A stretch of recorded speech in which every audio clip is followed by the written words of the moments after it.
Let's get some more analysis now with David Sedney from New York. He is a former US diplomat and senior associate with the Center for Strategic and International Studies.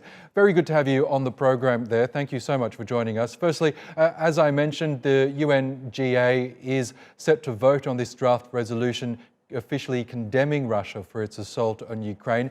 How significant would it be if that motion was passed? Well, it will be significant to the rest of the world, but it really won't matter to Putin or the people who rule Russia, who are basically Putin. They are prepared to take these kind of verbal reprimands in stride, and it won't make any difference to them. But what it will do in the rest of the world, it gives greater legitimacy to the support that Ukraine will need in terms of not just taking refugees, but also continued supply of food, of weapons, of what Ukraine needs to stay alive as it fights against Russian aggression. So it could have a positive effect and get more support from Ukraine around the world.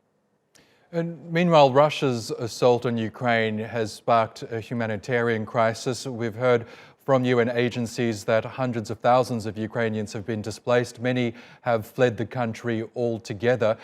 At what point will Russia look at this and realize that perhaps its actions are creating more harm than good in its aims to what it says, denazify the country? Will Russia care about any of this?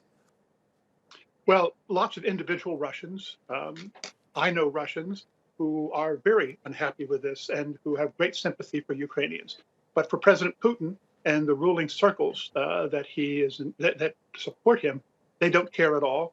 The more Ukrainians that leave Ukraine who are opposed to Russia, the easier it will make that, from their perspective, the easier it will make them to rule Ukraine in the future. So from the Russian standpoint, they're actually happy to see the Russian leadership standpoint. From the Putin standpoint, they're actually quite happy to see this happening. And what do you believe are Russia's aims here? Initially, Moscow said that it was looking to secure guarantees that Ukraine would never join the NATO military alliance. Now they've waged a full-scale offensive on the country. Do you believe they're looking to capture the country, install a new government that's friendly to Moscow? What do you believe is their endgame here? I think it's very clear from what President Putin has said that they want to replace the government. They want to conquer the entire country. And Putin has said also that he wants to reclaim the past glories of both the Soviet Union and Imperial Russia. So they're looking not just at Ukraine, they're looking at the Baltics, they're looking at domination of Eastern Europe, and they're looking at reconquering Central Asia. So the long game for Putin is to have in place the same Russia that you saw in 1890, which, by the way, included Poland. So this is the first step in a long-term plan to completely retake all the areas that Russia has ever controlled. And the rest of the world needs to be very concerned about it. Meanwhile, Western leaders like the US President Joe Biden have made it clear that there's little to no appetite that they'll get involved on the ground there in Ukraine. No one's prepared to send their own troops into battle there, but they are prepared to supply Ukrainian forces with weapons and other military aid. Do you believe there will come a time when foreign forces will need to intervene here and help Ukrainians directly?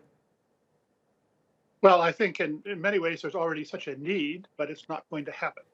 The U.S. and Western European countries have been very clear they are not going to send forces into Ukraine. So really the future of not just Ukraine, but Europe depends on how well the Ukrainians are able to fight back on the Russians. That's why I started off by saying it's so important to have food, other supplies, and weapons sent into Ukraine by all means possible to help the Ukrainians fight against the Russians. Because if the Russians take Ukraine, then everyone will be much worse off and much more endangered. So it is vital that this happen. Whether it will be enough, whether the Ukrainians can prevent Russia from a victory and continue the battle is very much an open question. It's just been amazing, the heroism of the individual Ukrainians, the Ukrainian president, because they're fighting not just for themselves, they're fighting for really the freedom of the rest of the world. And all of us should be working to support them. Okay, David Sedney from the Centre for Strategic and International Studies, thank you very much again for joining us on the program.